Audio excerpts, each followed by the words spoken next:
The Voynich manuscript is the most mysterious manuscript in the world. Its text, written in an unknown script, has remained unsolved for over half a millennium now. Did a native Turkish speaker from Canada finally crack the code? In this video, we'll have a closer look. My goal with this channel is to make Voynich research accessible to a broader audience. I really enjoy doing this, and I'm planning to keep up with my schedule of about one video a month, so make sure to subscribe if you haven't already. While sharing information is my main motivation, there are also things I'm learning from you guys. Voynich researchers like me have gotten used to the fact that the manuscript is solved every other month, and all of these attempts feel very similar to us. But to my surprise, whenever commenters on YouTube mentioned the solution, it was always the same one. Shorthand ancient Turkish, I heard. I always heard it was phonetic Turkish. I watched a random documentary about two guys who were able to decipher it. Apparently, it was written by somebody who was illiterate, writing an ancient form of old Turkish language. Maybe not illiterate, but not very good at spelling. Turkish, written by an invented alphabet. Voynich manuscript revealed, 2018. This was deciphered 3 years ago by a professor in Turkey. The language is an ancient Turkish language. How did you not see it? Not only are these comments all about the same solution, they also refer to a single common source, a video published in 2018 by a channel called Voynich Manuscript Research. It has amassed a staggering 2.5 million views, so no wonder it left such an impression. I'd been planning to analyze a Voynich solution as an example, and given the prominence of this particular one over here on YouTube, it felt like the best option. I teamed up with Tavi, a researcher I know from the Voynich Ninja forum, who helped me write this video. I want to stress once more that we only picked this theory because it is the one you guys keep telling me about. There's nothing especially bad about the Turkish theory, it's just as bad as all the others. I've been communicating with Ahmet, the main author of this theory, and I got the impression that he means well. He told me that his videos often receive hateful comments, which is something we explicitly want to discourage. Our goal with the current video will be to show how we assess Voynich theories in general, how they are born, how they grow, and how some of them get bigger than others.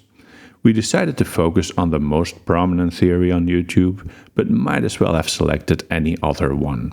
We will also talk about the personal aspects of it, but only to illustrate how phenomena like confirmation bias always appear to play a role. So whatever you do, please don't be like those people who leave mean-spirited comments.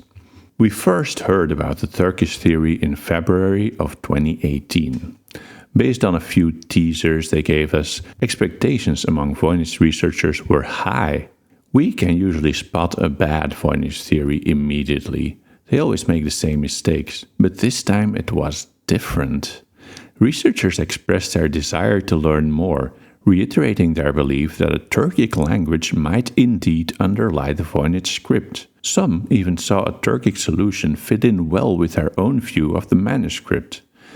Some appreciated the fact that the main author is a native speaker of the candidate language.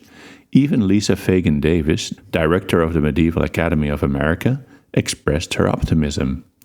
All this to say, this particular theory started off with an amount of goodwill never seen before in the Voynich world. The gates were wide open, and we were ready to accept their insights. So what was this video all about?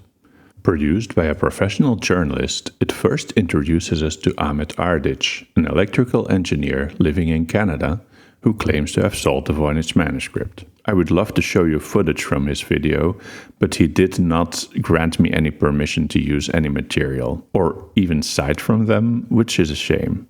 How can I properly criticize his work when I'm not allowed to use a video that's been seen by more people than the entire population of Botswana? There were legal threats as well, and for a moment I considered not making this video at all. Instead, though, I will comply as much as possible with Mr. Ardich's demands. I will use no screenshots from any of his videos, and I will quote sparingly. Additionally, I will make sure that my video is demonetized, so it is completely non-profit. Ahmet also asked if I could state my credentials and affinity with Turkish before criticizing his theory. The idea seems to be that people who don't speak Turkish are in no good position to judge a Turkish Voynich theory. The only Turkish word I know is elma, which means apple. When I'm at my local Turkish supermarket, I often buy this apple tea. It's really good. So I guess one might say that I am utterly unqualified to judge his theory. And indeed, Ahmet often complains about the fact that his critics don't speak Turkish, and that only Turkish researchers agree with him. Rest assured that this video can still be understood if you don't speak any Turkish.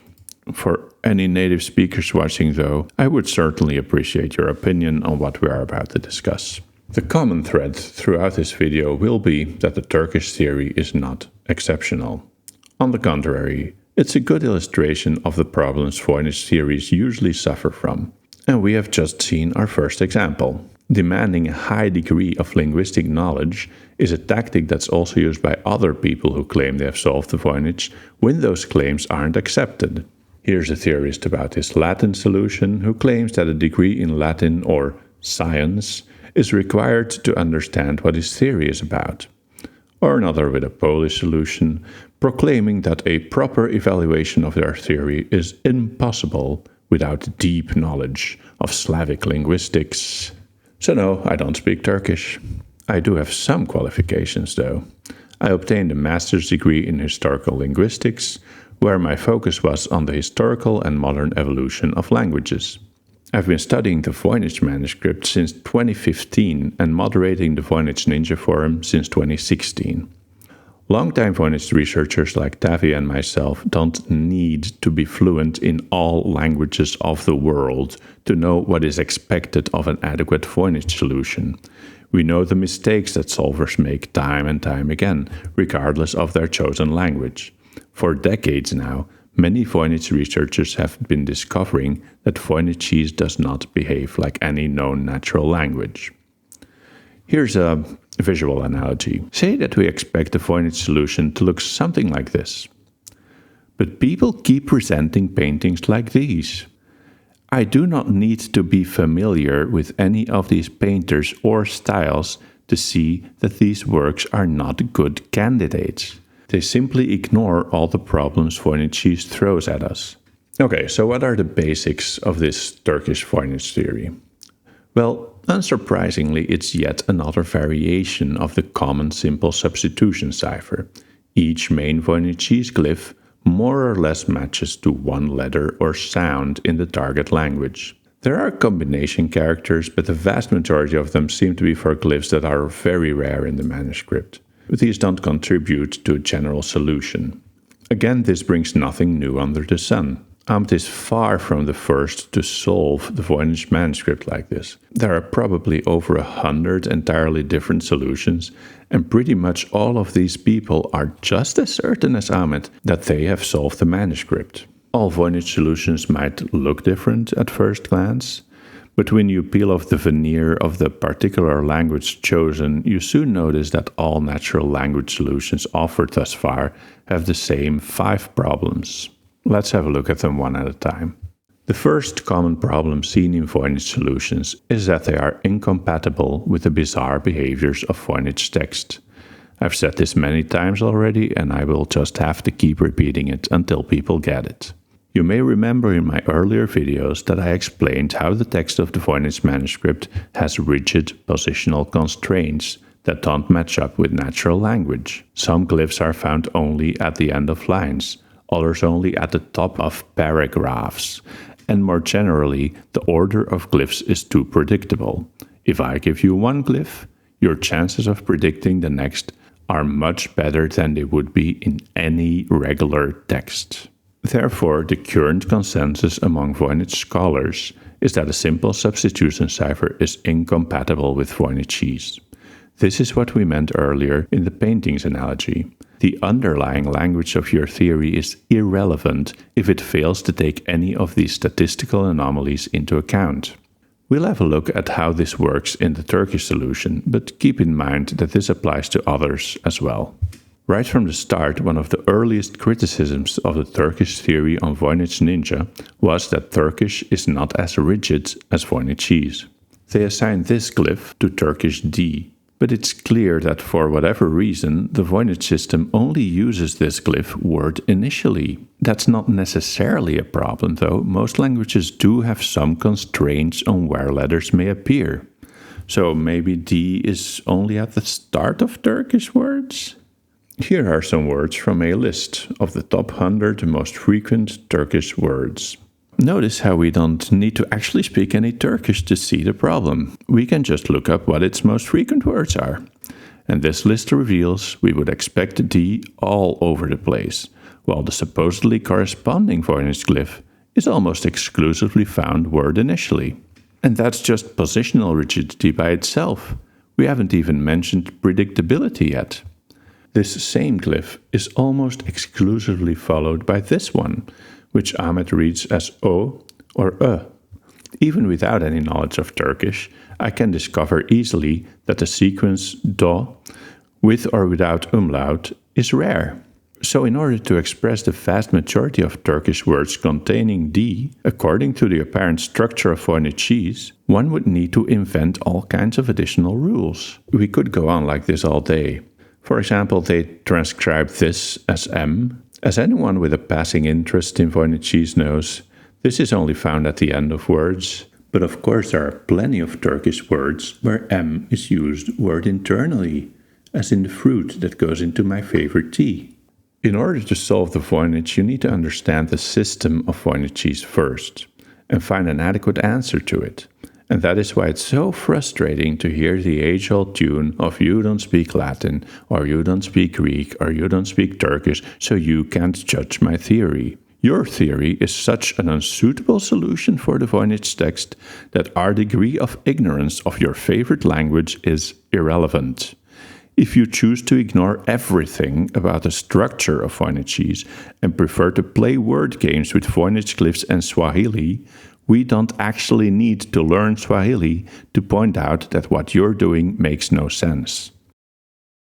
The majority of solutions, just like the Turkish one, are some variation of a substitution cipher. These were indeed used to conceal messages in the past, but there's a reason they fell out of favor. Substitution ciphers are just too easy to crack. As soon as you have a plain text language in mind, the only thing you need to look at is frequency. For example, the most frequent letter in English is E. So if you suspect that the underlying language of your cipher is English, you just find the most frequent letter, replace it with E, and carry on from there. Frequent letter pairs may work as well. In addition, since the Voynich text is quite large, we could also use word frequency. In our example of an English plain text, the single most common word should be the article the. In the script for this video, I use it over 300 times, or 5% of all words. So if you know the underlying language, which all solvers claim they do, then one of your first targets should be these common words. I actually had someone encipher a random text a while ago, and I manually cracked it within the hour using only frequency data. I haven't uploaded it yet because I'm not sure if anyone wants to see this, but it's a pretty good demonstration of how easy substitution ciphers are actually to solve, especially if you have a couple of languages in mind. Using word frequency even works for agglutinative languages like Turkish. A handful of the most frequent words can easily account for 10% of the whole corpus. Voynich solvers, however, categorically refuse to do any form of frequency analysis, because it would reveal that they are just cherry-picking words without any attention for the system as a whole. Instead of focusing on common words like articles or personal pronouns or whatever is common in their target language, which should make cracking the code a whole lot easier, They pick the most obscure lexical items they can find and squeeze them into an uncomfortable union with some innocent words from the manuscript. In Ahmet's case, some of the words he found for us translate as a baby pomegranate, inconsumable cucumber that is used for its seeds, the Pleiades star cluster, and an archery square. The third problem with basically all Voynich solutions is that they have too many degrees of freedom. This is a consequence of the way a Voynich theory typically starts. A few words have been picked, values have been assigned, but now they're kind of locked in, and a subconscious part of the solver's brain notices that nothing works. So they do the only logical thing. They reevaluate their theory through a critical lens and ask for the advice of others. No, wait. That's not what I meant to say. What they typically do is dig their heels in and start bending the rules in all kinds of ways to keep the show on the road. Voynichese cannot be mapped onto any language. You have to modify it first. So Voynich solvers will add letters, remove letters, change them into other letters, split words, combine words. The possibilities for reading just one sentence can be infinite. This is perhaps the most common problem in Voynich solutions, but let's just see how much freedom YouTube's favorite theorist has in his system. Let's start with those baby pomegranates we mentioned before. In discussions on Voynich Ninja, a user named Pepper pointed out that the Turkish solution had baby pomegranate as this common Voynichese word. But this word appears about 100 times throughout the manuscript. Would we really expect baby pomegranates to pop up in so many pages? As a solution, Ahmet suggested that this word may have different meanings on different pages. Indeed, he suggests that even if a Voynichese word has 100 different meanings, it will still be understood by a Turkish speaker. On the forum, he was confronted with the fact that Turkic linguists using his system have different readings from him, but he doesn't seem to care about repeatability. As long as it's Turkish, it's all good, and a confirmation of his theory. One of the most common Voynich words is this one. It features over 800 times in the manuscript. This would be an ideal avenue of attack based on frequency, but Ahmet follows a different strategy. On Voynich Ninja, he gave at least 11 ways of transliterating this. Earlier this year, Ahmet presented on the Voynich Ninja forum a line he had randomly picked from the manuscript. Line 8, folio 43R. Here's what it looks like when he applied his proposed system. In the Voynich research community, I am known as one of the harsher critics of using ChatGPT without care, but this is the kind of thing we can at least ask its opinion about. As a large language model trained on vast amounts of linguistic data, it's really pretty good at helping with translations. When I asked its opinion about these words, it called them a string of syllables or words that may not follow Turkish grammar, vocabulary, or structure. Initial nonsense is part of the Voynich solver's playbook. That's why they invariably move to one or more interpretative steps. I'm not sure what exactly is going on, but I'd probably describe it as changing everything until it vaguely resembles a sentence. We see letters being added or removed or changed, words being split or combined, and even then, this doesn't seem to be recognizable as Turkish. When I asked ChatGPT if this was any better, it did admit that it seemed closer to an attempt at imitating Turkish-like sounds and structures. That's probably exactly what it is. Then there's yet another step where Ahmet translates the line into modern Turkish. Again, this requires many changes to the words, and he also seems to be replacing words with alternative ones, so we end up with this. When I asked the ever-eager to please ChatGPT about the meaning of this, it was greatly confused and demanded more context. I then explained that this was someone's attempt at translating the Voynich manuscript. The large language model then warned me that I should approach this translation with extreme skepticism, because the proposed translation in Turkish is highly unnatural and riddled with linguistic inaccuracies. It feels like an attempt to retroactively force Turkish words and phrases into a sequence that doesn't make sense. So now you're probably wonder what this supposedly translates to. After all these changes, it better be good. Well, stay tuned for the 5th red flag later on. Even though it's easy to quickly find isolated words of any language in Voynichese, virtually all solvers are passionately convinced that these initial findings simply cannot be a coincidence. From Nahuatl to Slovenian, this is the common battle cry of the Voynich solver. Voynich theorists tend to have a flawed understanding of probability. They fail to realize that a compounded wiggle room in their system leads to an exponential growth in the number of possible translations. For example, a Middle English solution claims that there was over a 99% probability that their identification of a Middle English word was not a random chance.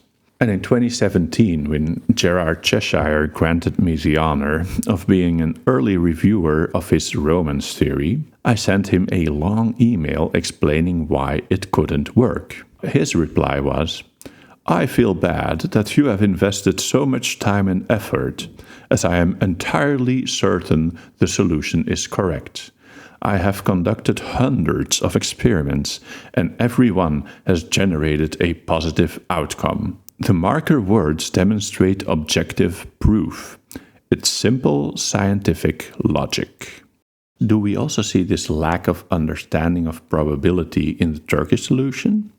Well, Ahmet believes that the words he found cannot be coincidences, just like those other guys with their own words in their own language. And he says repeatedly that it's mathematically impossible for it to be a coincidence that these words happen to resemble Turkish words, so they must actually be Turkish. There's some poor Voynichese word he reads as this, which resembles the Turkish word for cucumber. He claims that there's a 1 in 26 chance for this first letter to have been written, and this should be multiplied by 26 for each consecutive letter.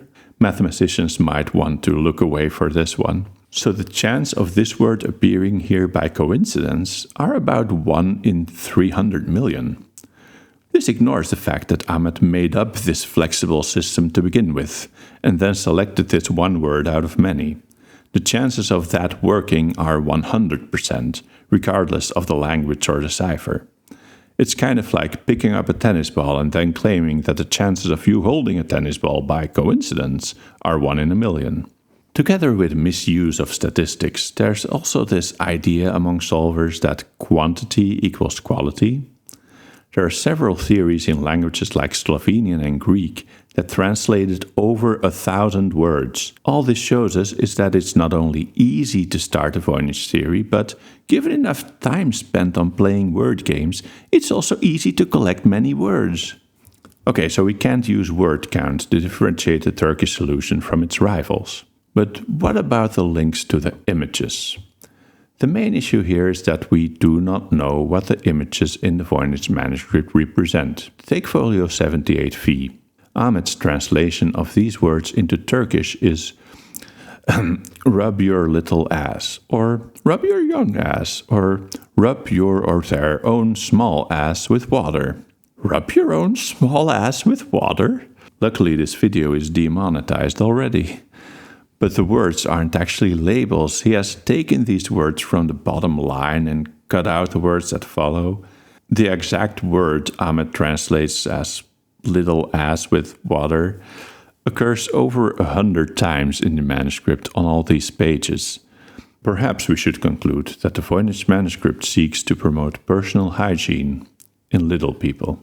The Voynich images are infamous for being just as hard to interpret as the text, and many theories are based on the solver's own interpretation of the imagery.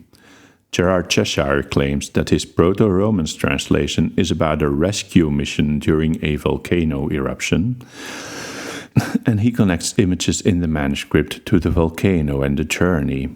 And the work of Stephen Bax, which made headlines about a decade ago, started from interpretations of the plant images. When it comes to excessive reliance on isolated words based on individual interpretations of some nearby image, the Turkish solution is no different than any other. What about the quality of the translations themselves, though? Like I said before, all solvers use a few isolated words to start creating a substitution cipher. When they try to generalize this system to sentences, it all falls apart. At this point, we can divide them into two categories: the ignorant sage and the privileged interpreter. Ignorant sages have a handful of isolated words and then notice that they're stuck. Instead of blaming this lack of progress on their system and calling it a day, they turn to the community. They quit, claiming they've made the breakthrough and solved the Voynich, but that it's up to others to put in the rest of the work. One solver literally said, "I did my bit, now you do yours." Sometimes they even admit that they don't know all that much about the language they chose.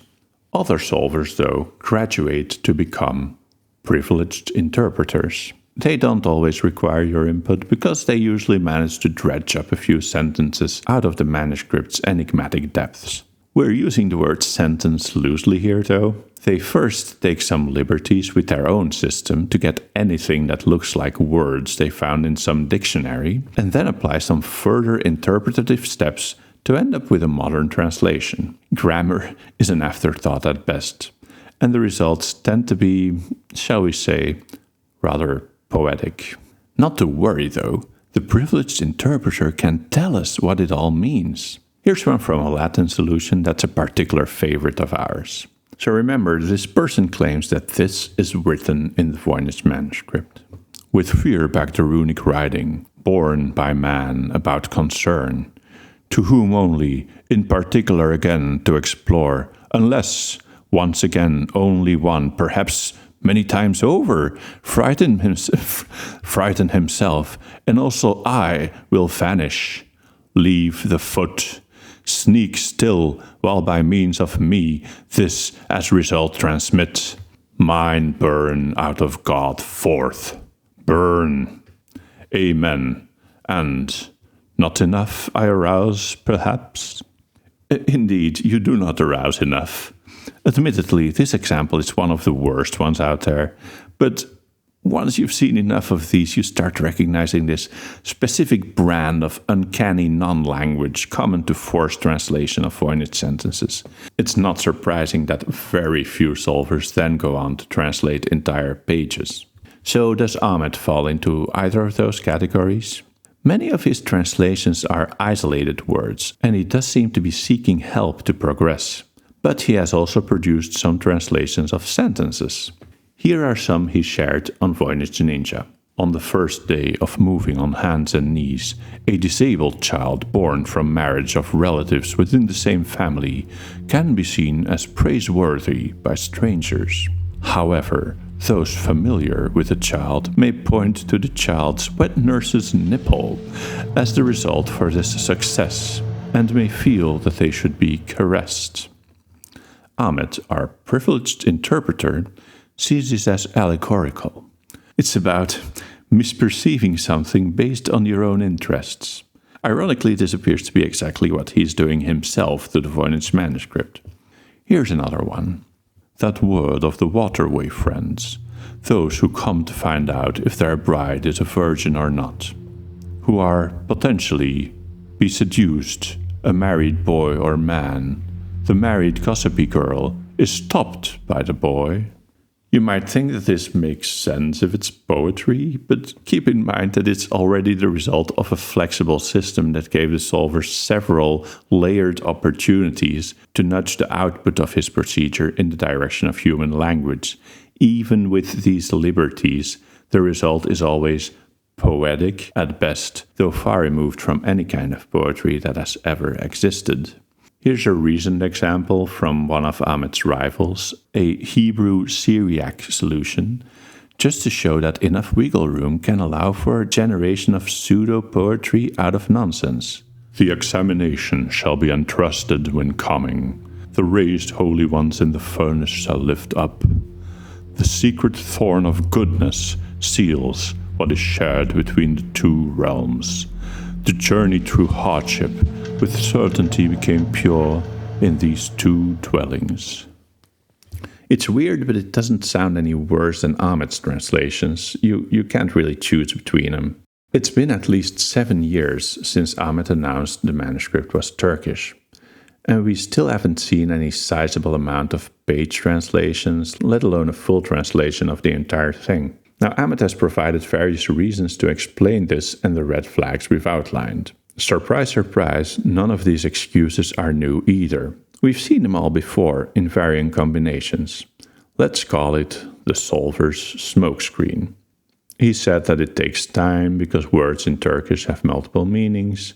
He said that the dialect is unconventional, like a mixed dialect, probably a mixture of Anatolian, Azerbaijani, and Uzbek. Lately he's been looking at Pecheneg, which I'll say more on in a minute. We've seen this before, for example in Gerard Chessar's fictional Proto-Romans. The language is always unattested, idiosyncratic, extinct, or otherwise unavailable. Only the solver can reconstruct it through his unique understanding of the Voynich manuscript. What this means for us, though, is that there is no basis for comparison, and we just kind of have to take the solver's word for it. They're kind of inventing what this language is like as they go along. Ahmet has also said that the Voynich author didn't seem to want the work to be read widely, and seems to have made it difficult to read. Again, a common tactic. It's not my fault the author was weird. One solver even excused the absence of any grammar in their solution by saying the author moved words around in some wordplay. All these words are in a random order because the author was playing games. Ahmet also said that the text likely contains vocabulary from other languages. This is a very common tactic. The more languages the solver can draw from, the more flexibility they get. The effects of the solver's smokescreen become apparent when it shields the theory from proper scrutiny. For example, one of the most powerful tests for a Voynich theory is to reverse it. If the solver uses a certain method to read Voynichese as a certain language, we should be able to take a text in that language and apply the method to it. The result should be a text that exhibits the properties of Voynichese. So far, of course, no solver has ever passed this test. If they had, everyone would consider the manuscript solved. So we thought, alright, let's try it for ourselves. Let's take a text in Ahmet's proposed Turkish dialect and run it through his table. See if we end up with valid Voynichese words. I emailed Ahmet to ask which kind of Turkish I could use. His current idea is that it's a dialect close to Pecheneg, a language so poorly documented that we don't even know where to classify it within the Turkic family. Moreover, it went extinct in the 12th century, but then somehow survives in the 15th century manuscript that only Ahmet can read. Good luck testing any of that. That said, the kind of phonotactic constraints on Voynichese are so extreme that we can really use any language to make the same point. So let's not make it too hard and simply go with modern Turkish for this demonstration. Here are the 100 most frequent words counted in a very large Turkish corpus. You should find a whole bunch of these in any Turkish text as long as the Voynich. I converted them to Voynichese using Ahmet's table and presented them on Voynich Ninja without any context. Marco Ponzi then determined, not knowing again what it was for, that about 20% of these words could perhaps be expected in the manuscript. Only 15% actually occur, and only 5% occur more than 10 times. This means that 80% of the most common words in Turkish are not found in the manuscript and are not even predicted by any word formation models. Similar numbers will be found for any given natural language used with any simple substitution cipher. Unfortunately, this does not apply when the target language is a barely attested one that went extinct in the 12th century and only appears when Ahmet Ardic studies the Voynich manuscript. It should be clear by now that Ahmet's Turkish solution is wrong, and not in a very original way. The manuscript led him right into its trap, just like it did to dozens before him. Some things do set him apart, though. As we mentioned before, his theory was welcomed with much more goodwill initially, before we knew how it worked. His PR game was on point, and he managed to drum up a lot of enthusiasm, especially in Turkish circles. He was featured in news segments and Turkic language symposiums. And that's the whole point. To people who are unfamiliar with the Voynich text, he seems to make a lot of sense. There are other stranger things that may set his Voynich work apart, though. One is that Ahmet claims to have identified a Voynichese glyph in the carvings on the 12,000-year-old monument of Göbekli Tepe. You heard that right. The Neolithic hunter-gatherers who built these structures 5,000 years before the invention of writing wrote a Voynichese glyph. And whilst explaining his Voynich solution on Voynich Ninja, Ahmet decided it was relevant to share his belief that certain ancient extinct languages are Turkic as well. Sumerian is Turkic, Etruscan is Turkic, and Hittite is, of course, Turkic. Oh, and also most of the vocabulary in languages like English, French, and German is Turkic. And that writing was first invented by Turkic nomads, and Turkic is one of the oldest root languages because it has many monosyllabic words. Perhaps you can see a common theme here. Claiming one's own language as the oldest is as old as the noble discipline of pseudolinguistics itself. In the 16th century, the Dutch humanist Johannes Goropius Becanus claimed just the same for his own Dutch language. He argued that his language must have been the one spoken by the first humans, because it has a lot of monosyllabic words. Goropius's etymologies were already discredited by his contemporaries, and the French scholar Joseph Scaliger famously said, "Never have I read greater nonsense," upon reading them.